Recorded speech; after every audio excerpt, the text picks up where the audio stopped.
आता इलेक्ट्रिक वाहनांविषयी जाणून घेऊया. इलेक्ट्रिक वाहने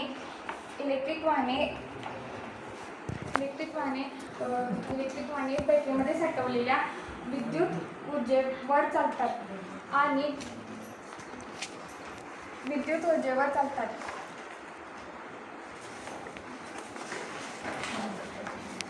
इलेक्ट्रिक वाहने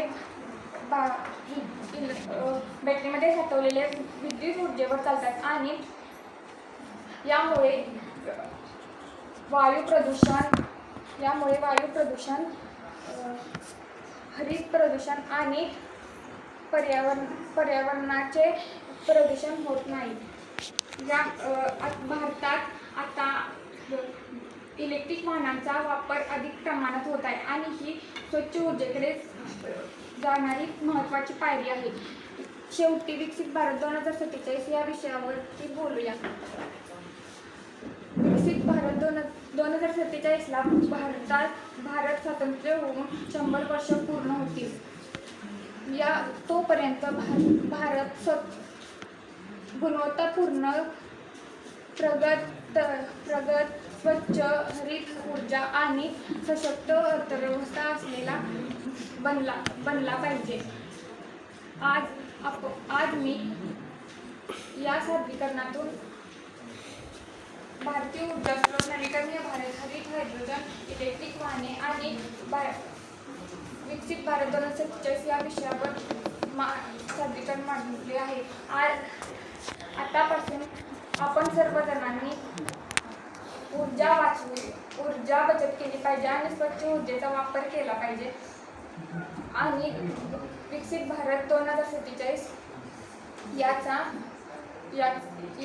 याकडे योगदान दिले पाहिजे.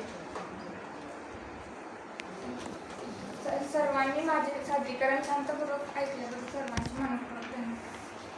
स्थितीज ऊर्जेचं एक उदाहरण सांगा.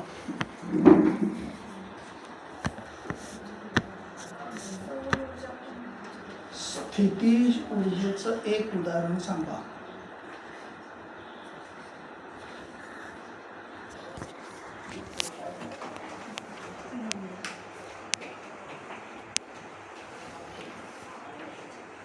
पवन ऊर्जेमध्ये कोणत्या ऊर्जेचं रूपांतर कोणत्या ऊर्जेत होते?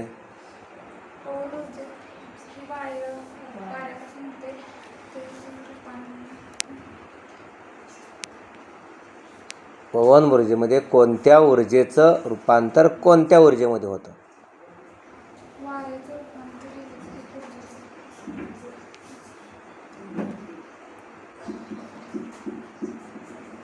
पाण्यात आणि वाऱ्यामध्ये वीज असते का?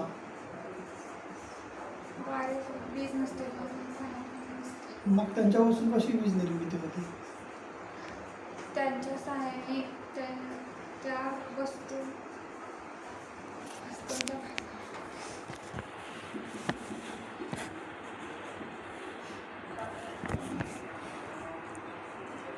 ठीक आहे, चला.